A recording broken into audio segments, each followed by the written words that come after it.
Hello, Hello. and welcome to English with Confidence. If this is your first time here, I'm really glad you found us. Courage doesn't always feel like courage. Sometimes, it's just picking up the phone when every part of you wants to put it back down. Today's story is exactly that moment.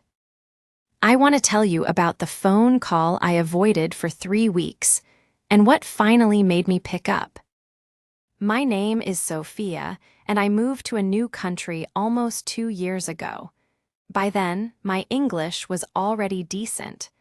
I could read menus, write emails, and even hold a slow conversation with my neighbors. But there was one thing I still couldn't do. I couldn't talk on the phone. In person, I could see someone's face. I could read their expression, and if I didn't understand a word, I could ask them to repeat it or just point at something. But on the phone, there was nothing. Just a voice, sometimes fast, sometimes unclear, and no way to see if I understood correctly. So, for almost 2 years, I avoided phone calls completely. If I needed to contact a company, I sent an email instead. If a friend wanted to call me, I asked them to text. I told myself it wasn't a big problem. I was managing fine. Then, one afternoon, everything changed. I came home and noticed water on my kitchen floor. I looked closer, and there was a leak under my sink, slowly getting worse. I needed a plumber and fast. I searched online and I found a plumber nearby. But there was a problem. His website had no email address, no booking form, nothing. Just one line of text. Call this number for emergency service. My stomach tightened. I stared at my phone for a long moment. Could I really do this? I thought about waiting until the next day, when maybe a friend could help me make the call. But the water was already spreading across the floor. I didn't have time to wait. I decided to prepare, just like I had before, for my job interview months earlier. I grabbed a notebook and wrote down exactly what I needed to say. Hello, my name is Sofia. I have a water leak under my kitchen sink. I need someone to come today if possible. I read it out loud 3 times slowly until the words felt familiar in my mouth. Then, before I could talk myself out of it, I dialed the number. It rang twice, and then a man answered. Hello, this is Mike's Plumbing.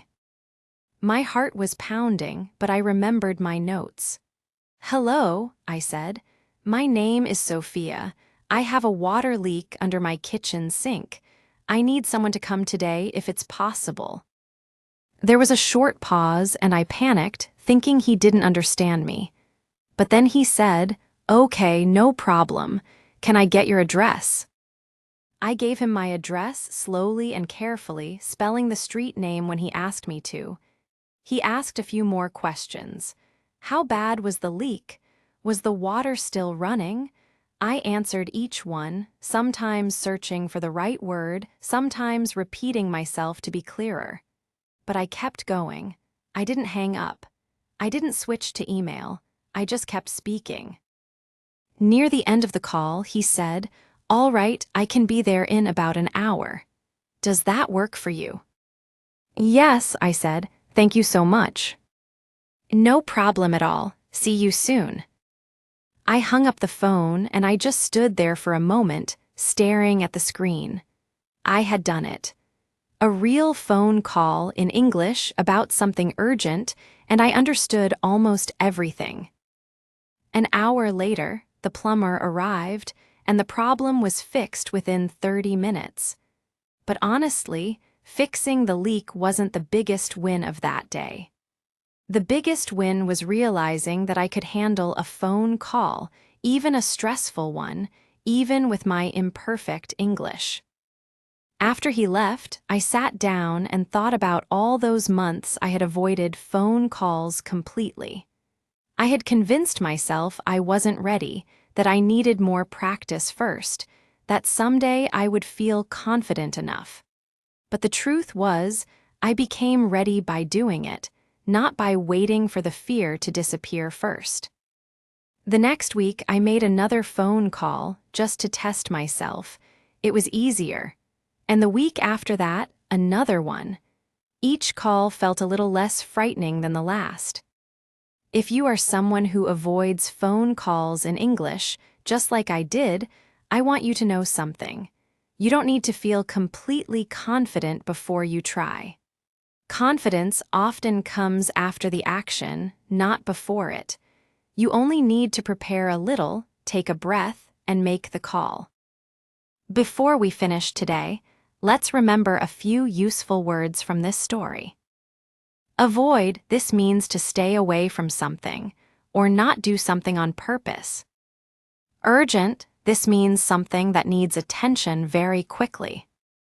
Panic, this means to suddenly feel very worried or afraid. Prepare, this means getting ready for something before it happens.